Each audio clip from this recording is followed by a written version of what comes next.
Hey everyone, and welcome to a series of short but powerful videos for demystifying situational problems. This is brought to you by MaST and Dean. Alright, so I want to start off with this picture of a teacher who is sitting down reading a nice book with a nice hot cup of coffee. After learning from this module, I'd like you to feel the exact way this teacher feels after you choose a situational problem that's just right for your students. You'll be relaxed, you'll have no worries in the world, and you'll be pleased with your life decisions. This is a two-part module. Part A, you'll be discussing the factors that create the challenge in situational problems, so it's all about the theory. And in Part B, you'll be a little more practical. You'll be applying the simple 5-question framework to some actual situational problems and judging them for their challenge. Okay, so let's consider two potentially familiar problems as an analogy. Problem 1 is untangling a garden hose, and problem 2 is optimizing the growth of flowers. You may like to pause the video and take a moment to think about what makes these two problems challenging. You may write them down on a piece of paper, or you can share with a friend if you're doing this workshop with someone else. So hopefully you had a moment to think about what makes both these problems challenging.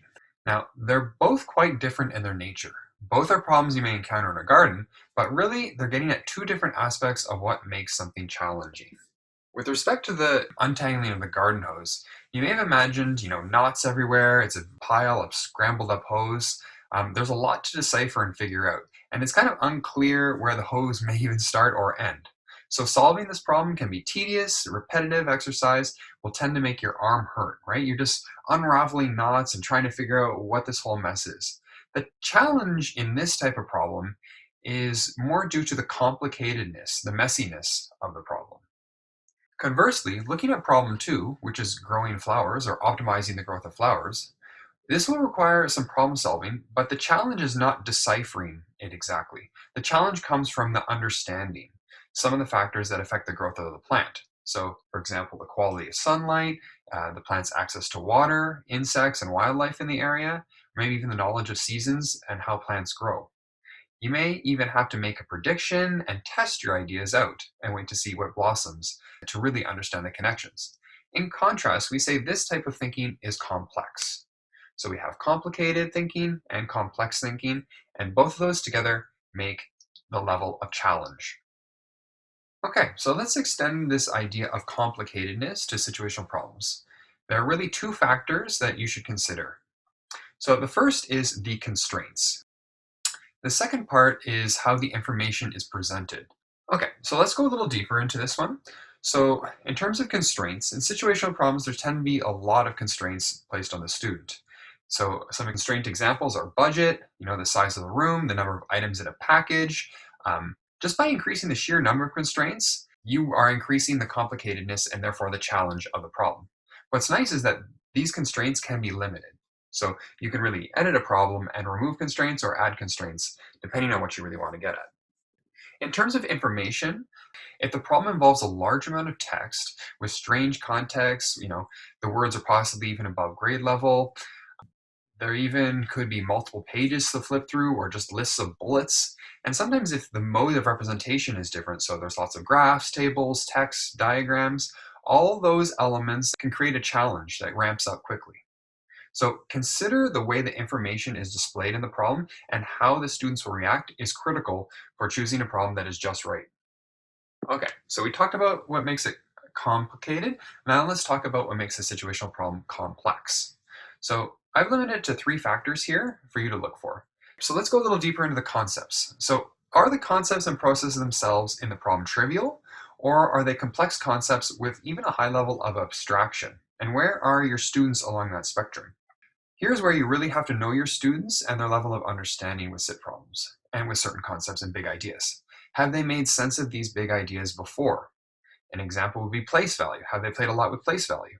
Do they understand the concepts involved in probability? Do they have a solid understanding of the concepts involved in fractions and percents? All these concepts put into a problem, if there's a new situation, if there's an obstacle to overcome and they're not that confident in these concepts, the challenge is going to be quite high. So I would say this is really the most important factor to look for when choosing a problem, because it's all about the concepts. That's what you're going to be assessing, and that's what you're going to be evaluating. Again, what makes a situational problem different from an application problem It's not just the amount of text, it's that there is an obstacle to overcome. Maybe it's combining previously learned ideas in new ways. Maybe it's an open-ended problem where students have to make a prediction and choose something and validate that choice within the constraints of the problem. Or maybe it's what I like to call a creation within constraints. The students are creating something unique in their own design, but they have to make sure that they're following the mathematics correctly or the parameters of the problem. So think about how complex the obstacle is, because it will certainly affect the level of challenge for your students. So, because a situational problem is, by definition, requires multiple concepts to be in them, they often involve many different steps. Seeing how all these different strands and processes / concepts mix together will add to the complexity of the problem and therefore the challenge. The benefit is that when you do problems and you're combining different strands of mathematics, the kids are making those connections. So they're actually expanding their understanding of mathematics. It's not just isolated elements. The problem is sometimes there's so much that it can be a challenge to make those connections. Okay, so we've talked about these 5 criteria.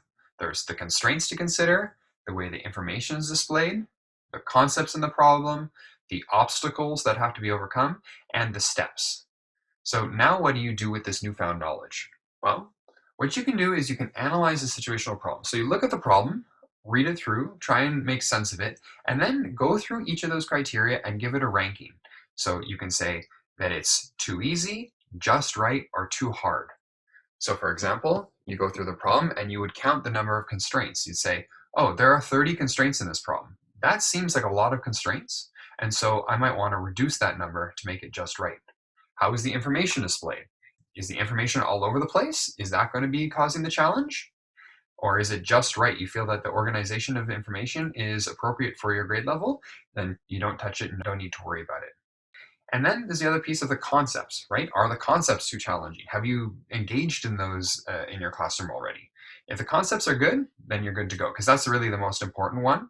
Obviously, you can adjust the others, but the concepts are kind of integral to the problem itself.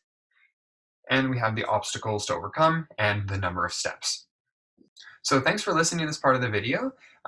Below, I'm going to have an attachment where you can look at us using this framework to assess 2 different situational problems. And then I hope you apply this strategy to the situational problems that you're giving to students. All right, have fun and keep learning.